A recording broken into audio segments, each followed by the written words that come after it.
সবাইকে স্বাগত দীপ্ত সন্ধ্যার সংবাদে, সাথে রয়েছে দোলা ডলরের। শুরুতেই জানাবো সংবাদ শিরোনাম।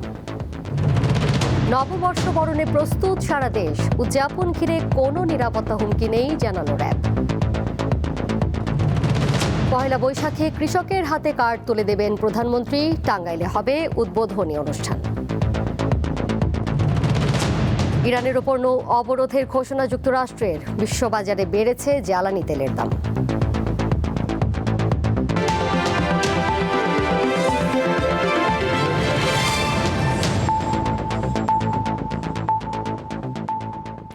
বাংলা নতুন বছরকে স্বাগত জানাতে দেশের সর্বত্র চলছে প্রস্তুতি। দিনটিকে রঙিন করে তুলতে বিশ্ববিদ্যালয়গুলোতে চারুকলার শিক্ষার্থীরা রং আর তুলি নিয়ে ব্যস্ত সময় পার করছেন, তৈরি করছেন নানা মোটিভ। এসো প্রাণের উৎসবে, জাগো নব আনন্দে, এই স্লোগানকে সামনে রেখে চট্টগ্রাম বিশ্ববিদ্যালয়ে উদযাপিত হচ্ছে বাংলা নববর্ষ। পুরনো বছরের গ্লানি ভুলে নতুনকে বরণ করে নিতে নানা প্রস্তুতিতে ব্যস্ত শিক্ষার্থীরা। রং তুলির ছোঁয়ায় সেজেছে ক্যাম্পাস। এছাড়া নববর্ষকে বরণ করতে প্রস্তুতি নিয়েছে জেলা শিল্পকলা একাডেমি। ওয়াল পেন্টিং করছি, মুরাল করছি, আমরা আলপনা করছি। এছাড়াও যে আমাদের আগের কাজগুলো থাকতো, মুখোশ, সরা, এগুলো আমাদের থাকছে। খুব একটা আনন্দের বিষয় যে আমরা সবাই একসাথে কাজ করতে পারছি। আমরা সিনিয়র জুনিয়র সবাই একসাথে কাজ করছি। প্রথমবার আর কি আমরা আমাদের ক্যাম্পাস মানে মেইন ক্যাম্পাসে আমাদের চারুকলার যে অংশটা একদিন বাইরে ছিল সেটা আমরা এখানে এসেছি। সঙ্গীত, নৃত্য, আবৃত্তির পাশাপাশি আমাদের বিভিন্ন যন্ত্রশিল্পের, আমাদের উচ্চাঙ্গ সঙ্গীতের পরিবেশনা থাকবে। এবারের শোভাযাত্রায় যুদ্ধ ও জ্বালানি সংকটের বিষয়টি বিশেষভাবে তুলে ধরতে যাচ্ছে রাজশাহী বিশ্ববিদ্যালয়ের চারুকলা অনুষদ। থাকছে ঘোড়া ও ঘোড়ার গাড়ির মোটিভ। এছাড়া জাতীয় মাছ ইলিশ, শৈশবের স্মৃতি বিজড়িত টমটম গাড়ি এবং প্রাচীন রাজা বাদশাহ ও ঐতিহাসিক চরিত্রের মুখোশ স্থান পাচ্ছে এবারের আয়োজনে। যে জ্বালানি সংকটের বিষয়টা এখানে হচ্ছে ঘোড়া এবং টমটম গাড়ির মধ্য দিয়ে তুলে ধরা হয়েছে, যে ফাংশনগুলোর মাধ্যমে কিন্তু মানুষের চলার থেমে থাকেনি, জীবনযাত্রা আবহমান কাল ধরে চলে এসেছিল, এটাই আমাদের বার্তা। বৈশাখকে বরণ করতে প্রস্তুত নারায়ণগঞ্জ চারুকলা ইনস্টিটিউটও। এবারের শোভাযাত্রায় পাখি, ঘোড়া, পুতুল, পালকি আর শান্তির প্রতীক পায়রা থাকছে। আমাদের মোটিভের ভিতরে লোকজ ফর্মগুলোই রাখা হয়েছে। সামাজিকভাবে সব অনুষ্ঠানের পাশাপাশি এই অনুষ্ঠানটা এত বড় করে আমরা চারুকলার মধ্যে করতে পারছি, এটাও আমাদের জন্য একটা আনন্দ।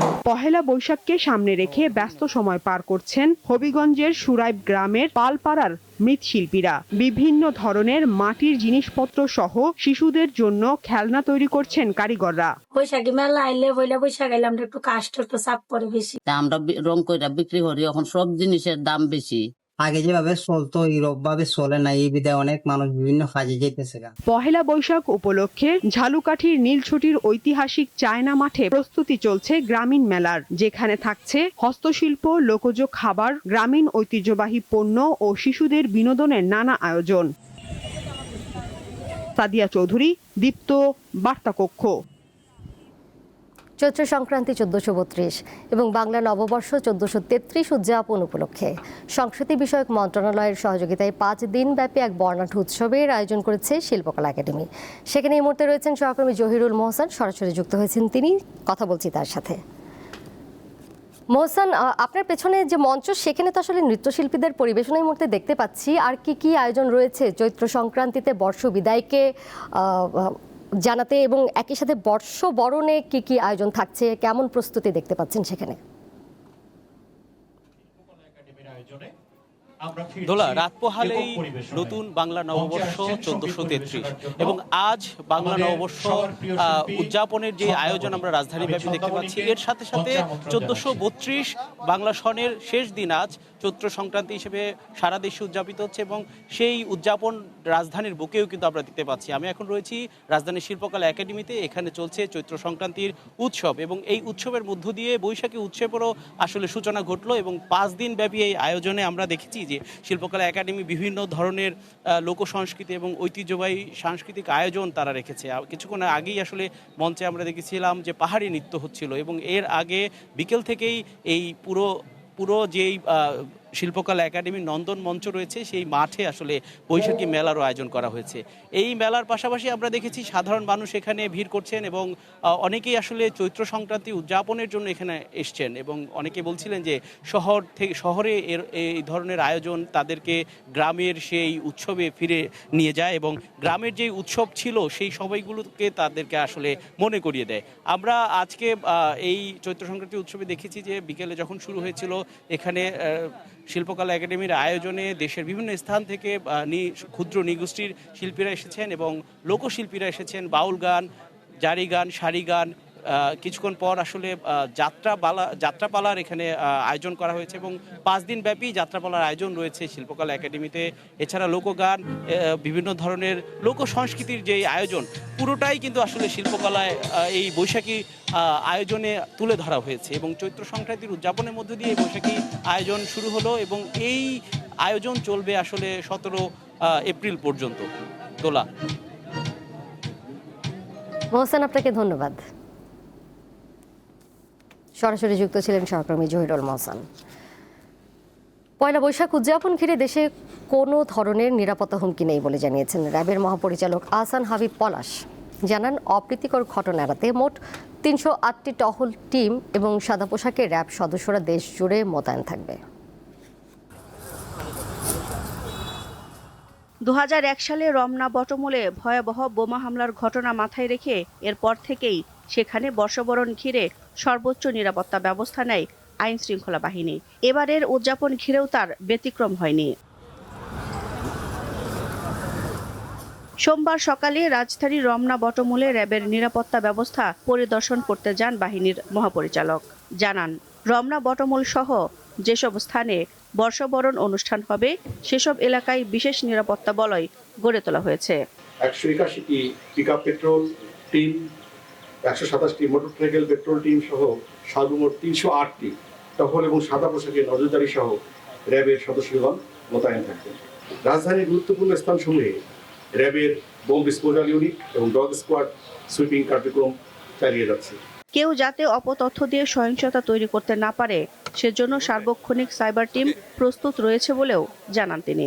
গোয়েন্দা তথ্য, সাইবার মনিটরিং সহ অন্যান্য তথ্য বিশ্লেষণপূর্বক বাংলা নববর্ষকে কেন্দ্র করে নাশকতার ব্যাপারে কোনো সুনির্দিষ্ট তথ্য এখন পর্যন্ত পাওয়া যায়নি। গোয়েন্দা নজরদারি এবং সাইবার মনিটরিং এর মাধ্যমে নাশকতাকারীদের যে কোনো নাশকতার পরিকল্পনা নস্যাৎ করে দিতে প্রস্তুত র্যাপিড অ্যাকশন ব্যাটালিয়ন। এদিকে ডিএমপি জানিয়েছে, নগরবাসীর পহেলা বৈশাখ উদযাপন নির্বিঘ্ন করতে 6000 পুলিশ মোতায়েন করা হচ্ছে। ইম্পর্টেন্ট যে স্থানগুলোতে আমাদের জনসমাগম হতে পারে সেগুলিকে সামনে রেখে আমরা আমাদের নিরাপত্তা ব্যবস্থা গ্রহণ করেছি। পোশাকে এবং সাদা পোশাকে ট্রাফিক পুলিশ সহ প্রায় 6000 পুলিশ সদস্য আমাদের বিভিন্ন নিরাপত্তা স্তরে মোতায়েন থাকবে। অনুষ্ঠান স্থল ও শোভাযাত্রার রুটে সিসিটিভি, ভিডিও ক্যামেরা ও ড্রোনের মাধ্যমে সার্বক্ষণিক নজরদারি থাকবে বলেও জানান তিনি। দিলশা দানি, দীপ্ত সংবাদ, ঢাকা। পয়লা বৈশাখে প্রধানমন্ত্রী তারেক রহমান কৃষক কার্ডের উদ্বোধন করবেন।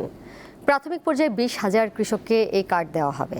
বিকেলে সচিবালয়ে সাংবাদিকদের এক প্রশ্নের উত্তরে এসব কথা জানান প্রধানমন্ত্রীর কার্যালয়ের মুখপাত্র মাহদি আমিন। জানান, কৃষকদের সমস্যা সমাধান করে অর্থনৈতিক উন্নয়ন করাই সরকারের লক্ষ্য। আগামীকাল টাঙ্গাইলে প্রধানমন্ত্রী 15 জন কৃষকের হাতে এই কার্ড তুলে দিয়ে কার্যক্রমের উদ্বোধন করবেন। প্রাথমিকভাবে আমাদের 20,000-এর বেশি কৃষককে ডিস্ট্রিক্টে বা জেলায় 11টি উপজেলায় প্রণয়ন করা হবে। শুধুমাত্র টাঙ্গাইলে কালকে মাননীয় প্রধানমন্ত্রী নিজ হাতে 15 জনকে প্রণয়ন করবেন কৃষক কৃষাণে, এবং সেই কৃষক কার্ড টাঙ্গাইলে 1500-এর বেশি কৃষক কৃষাণের হাতে তুলে দেওয়া হবে। আগামী সপ্তাহ থেকে ভারত চিকিৎসা ও ব্যবসায়িক ভিসা চালু করবে বলে জানিয়েছেন পররাষ্ট্র উপদেষ্টা হুমায়ুন কবির। পররাষ্ট্রমন্ত্রী খলিলুর রহমানের ভারত সফর শেষে সোমবার দুপুরে সচিবালয়ে প্রধানমন্ত্রীর সাথে পররাষ্ট্রমন্ত্রী ও পররাষ্ট্র উপদেষ্টা বৈঠক করেন। বৈঠক শেষে পররাষ্ট্র উপদেষ্টা আরও বলেন, ভারত সফরে দুই দেশের সম্পর্ক উন্নয়নের বিষয়ে আলোচনা হয়েছে। এছাড়া সাবেক প্রধানমন্ত্রী শেখ হাসিনা ভারতের মাটি ব্যবহার করে যাতে বাংলাদেশকে অস্থিতিশীল করতে না পারে সে বিষয়েও ভারতকে বলা হয়েছে।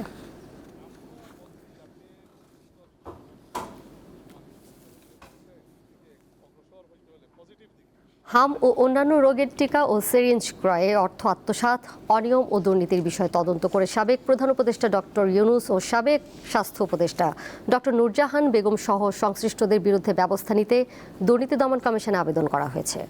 রবিবার সুপ্রিম কোর্টের আইনজীবী বিপ্লব কুমার দাস ও ব্যারিস্টার সানাউল্লাহ নূরে সাগর দুদক চেয়ারম্যান বরাবর এই আবেদন দাখিল করেন। বলেন, হামে আক্রান্ত হয়ে একের পর এক শিশু মৃত্যুর ঘটনায় সাবেক প্রধান উপদেষ্টা এবং স্বাস্থ্য উপদেষ্টার দায় রয়েছে। এছাড়াও বর্তমান সরকার স্বাস্থ্য মন্ত্রণালয় হামের টিকা ও সিরিঞ্জের অভাবকে আগের সরকারের সৃষ্ট সমস্যা বলে মন্তব্য করছে বলেও জানান তারা।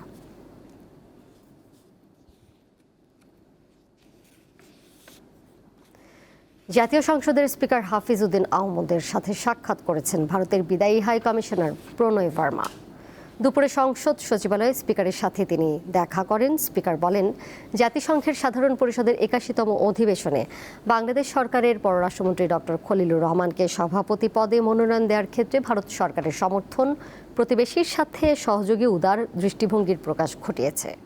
প্রণয় ভার্মা বলেন, বাংলাদেশ ও ভারতের মধ্যে সেতু বন্ধনে সংসদীয় মৈত্রী গ্রুপ গুরুত্বপূর্ণ ভূমিকা রাখতে পারে। সংসদীয় প্রতিনিধি দলের দ্বিপক্ষীয় সফর বিনিময়ের মাধ্যমে কূটনৈতিক সম্পর্ক আরও এগিয়ে যাবে বলে মন্তব্য করেন ভারতের বিদায়ী হাই কমিশনার।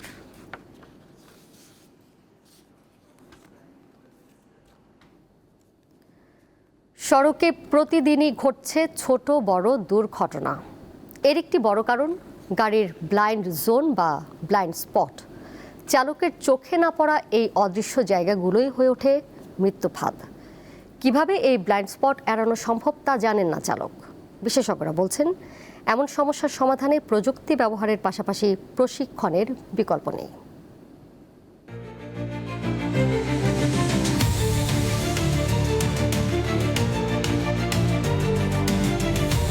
সড়ক দুর্ঘটনা শব্দটি আমাদের কাছে আতঙ্কের নাম, কিন্তু সব দুর্ঘটনা কি কেবল অসতর্কতা বা দ্রুতগতির ফল? অনেক সময় চালক সবকিছু ঠিক দেখেও দেখতে পান না পাশের ছোট কোনো গাড়ি বা পথচারীকে। বিজ্ঞানের ভাষায় যাকে বলা হয় ব্লাইন্ড স্পট। এটি হচ্ছে গাড়ির চারপাশের সেই অদৃশ্য এলাকা যা আয়নায় ধরা পড়ে না। সাধারণত গাড়ির দুই পাশ, পেছনের বাম্পারের নিচে এবং কখনো সামনের এই ঝুঁকিপূর্ণ এলাকা তৈরি হয়। বিশেষ করে লেন পরিবর্তন, ওভারটেকিং কিংবা গাড়ি রিভার্স করার সময় এই অদৃশ্য জোন হয়ে ওঠে প্রাণঘাতী।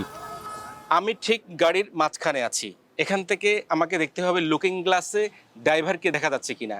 আমি কিন্তু এই লুকিং গ্লাসে ড্রাইভারকে দেখতে পাচ্ছি, অর্থাৎ এটা আমার জন্য নিরাপদ। কিন্তু আমি যদি আরেকটু সামনে গিয়ে চাকার একেবারে ঠিক কাছে যদি দাঁড়াই, আমি কিন্তু এখানে ড্রাইভারকে দেখতে পাচ্ছি না, ড্রাইভারও আমাকে দেখতে পাচ্ছে না, অর্থাৎ এটা একটি অনিরাপদ জায়গা, ব্লাইন্ড জোনের মধ্যে পড়েছে। আমি যদি আরেকটু সামনে যাই, একেবারে গাড়ির এই কোনাতেও থেকে ড্রাইভার কোনোভাবে আমাকে দেখতে পাচ্ছে না, অর্থাৎ এই জায়গা দিয়ে যদি কোনো ছোট গাড়ি পাশ কাটাতে চায়, ঠিক এই জায়গায় গিয়ে দুর্ঘটনার কবলে পড়ে। আবার এখানেও কোনোভাবেই দাঁড়ানো যাবে না বা গাড়ি এই জায়গায় আসা যাবে না, এটিও একটি ব্লাইন্ড জোনের মধ্যে আছে, অর্থাৎ যে কোনো সময় দুর্ঘটনার কবলে পড়তে পারে। ঠিক এই গাড়ির এই কোণটায় যদি কোনো মানুষ অথবা ছোট গাড়ি আসে, তখনও দুর্ঘটনার কবলে পড়তে পারে, অর্থাৎ এই জায়গায় লাগলেই মৃত্যু নিশ্চিত হতে পারে। অর্থাৎ কোনো বড় গাড়ির 6টি ভিউ মিরর যদি না থাকে, তাহলেই দুর্ঘটনার কবলে পড়তে পারে। আর যদি এই 6টি মিরর থাকে, তাহলে ড্রাইভার সতর্ক যদি হন, তাহলে কোনো ধরনের দুর্ঘটনা ঘটবে না। আমাদের তো সাইড দেয় না ছোট গাড়ি, তারপরে ওরা যখন অনেক সময় রেস করে, যেমন এক গাড়ি আর এক গাড়িকে ওভারটেক করার জন্য, মানে ছোট গাড়ি আছে কিনা এগুলি ওরা কেয়ার করে না, ডোন্ট কেয়ার। আমাকে কিন্তু সামনে দেখতে হবে, আবার পেছনে লুকিং গ্লাস আছে, পেছনে দেখি আমি। এখন সে যদি হঠাৎ করে এদিক দিয়ে ঢুকে দেয়, এটা সম্ভব না। আমার চোখটা থাকে ঠিক ওই লুকিং গ্লাসে, আর আপনি দেখা যাচ্ছে এদিক দিয়ে হঠাৎ আসতেছেন, আমি গাড়িটা টান দিছি, আপনাকে বাম্পারের ধাক্কা লাগবে। আর এই কোনাগুলোর মাধ্যমে কিন্তু কার, মোটরসাইকেল এরা ক্ষতিগ্রস্ত হয়। গাড়ি চালানোর সময় তারা লুকিং গ্লাসে এমন যানবাহন বা মানুষ পারাপার হলে দেখতে পান না, যার কারণে ঘটে দুর্ঘটনা। ছোট গাড়ি বা নিচু গাড়ি চালায়, তারা হয়তো বা ওই অবগত থাকে না আসলে এই ড্রাইভারটা যে ওখানে বসে গাড়ি চালাচ্ছে সে আমাকে দেখতে পাচ্ছে না। তড়িঘড়ি করে গাড়ি চালাইতে গিয়ে দেখা যাচ্ছে তারা গাড়ির চাকার তলে পড়ে যায় এবং এই দুর্ঘটনাগুলো ঘটে। অথচ কিন্তু সেখানে আমাদের কোনো হাত নেই, কারণ আমরা তাদেরকে দেখতেই পাইনি। বিশেষজ্ঞরা বলছেন, দুর্ঘটনা এড়াতে প্রযুক্তির ব্যবহারের পাশাপাশি প্রশিক্ষণের বিকল্প নেই। ম্যানুফ্যাকচারের সাথে আলাপ করে আমাদের বিআরটিসি যখন গাড়ি আনে, বিশেষ করে বিআরটিসি মালিকরা যখন গাড়ি আনে, এই জিনিসগুলো তারা আলোচনা করতে পারে। আই এম শিওর যে এমন প্রযুক্তি দিবে না যে সে ড্রাইভার শুধু এগুলো নিয়েই ব্যস্ত থাকবে। তাদেরকে অবশ্যই লাইসেন্স প্রাপ্ত হইতে হবে, আর লাইসেন্স পেতে গেলে কিন্তু প্রশিক্ষণের ব্যাপারটা চলে আসে, এবং এই প্রশিক্ষণ ছাড়া কোনো ক্রমেই যাতে এই লাইসেন্স প্রদান না করা হয়, মোটরসাইকেল হোক বা যেই গাড়িই হোক না কেন। সড়কে নিরাপত্তা নিশ্চিত করতে শুধু আইন নয়, প্রয়োজন সচেতনতা। ব্লাইন্ড জোনের মতো অদৃশ্য ঝুঁকি কমিয়ে আনতে বড় গাড়িতে 6টি ভিউ মিরর থাকা আবশ্যক, কিন্তু আমাদের দেশের চলাচলকারী বেশিরভাগ বড় গাড়িতেই এ নিয়ম মানা হয় না। তাই প্রত্যেক গাড়িতে আধুনিক প্রযুক্তির লুকিং গ্লাস লাগিয়ে প্রত্যেক চালক যদি সতর্ক হন তাহলেই কমবে দুর্ঘটনা। হেদায়েতুল্লাহ সীমান্ত, দীপ্ত সংবাদ, ঢাকা। আন্তর্জাতিক প্রসঙ্গ। হরমুজ প্রণালী সহ ইরানের সব সমুদ্র বন্দরে অবরোধ দেওয়ার ঘোষণা দিয়েছেন যুক্তরাষ্ট্রের প্রেসিডেন্ট ডোনাল্ড ট্রাম্প। স্থানীয় সময় সোমবার সকাল 10টা থেকে ইরানের সব বন্দরে যাওয়া আসা করা জাহাজগুলো এই অবরোধের আওতায় পড়বে বলে জানিয়েছে মার্কিন কর্মকর্তারা। অর্থাৎ যে কোনো দেশের জাহাজ যদি ইরানের বন্দরে প্রবেশ বা সেখান থেকে বের হতে চায় তা মার্কিন নজরদারি ও নিয়ন্ত্রণের মুখে পড়বে। এদিকে যুক্তরাষ্ট্রের ইরানি বন্দর অবরোধের এই হুমকিকে অবৈধ আখ্যা দিয়ে একে দস্যুতার শামিল বলে অভিহিত করেছে ইরান। পাশাপাশি ওয়াশিংটনের এমন পদক্ষেপের বিরুদ্ধে পাল্টা ব্যবস্থা নেওয়ার হুঁশিয়ারি দিয়েছে ইরানি সশস্ত্র বাহিনী। ট্রাম্পের হরমুজ প্রণালী অবরোধ করার ঘোষণার সমালোচনা করে এটি বিশ্ববাজারের জন্য ক্ষতিকর হবে বলে উল্লেখ করেছে মস্কো। এদিকে ইরানের নৌবন্দর অবরোধের ঘোষণায় বিশ্ববাজারে জ্বালানি তেলের দাম বেড়েছে।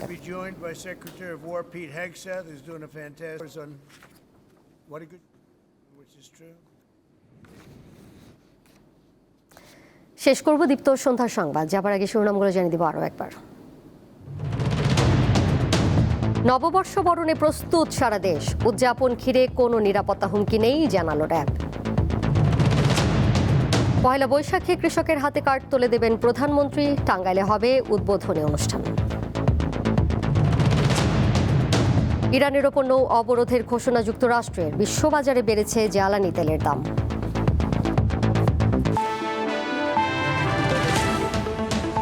এই ছিল এখনকার মতো। পরের সংখ্যা দেখবেন রাত 11টায়। এছাড়াও আরও তথ্য এবং বিনোদনের নানা খবরাখবর জানতে যুক্ত থাকুন দীপ্ত ডিজিটাল প্ল্যাটফর্মে। ধন্যবাদ সবাই।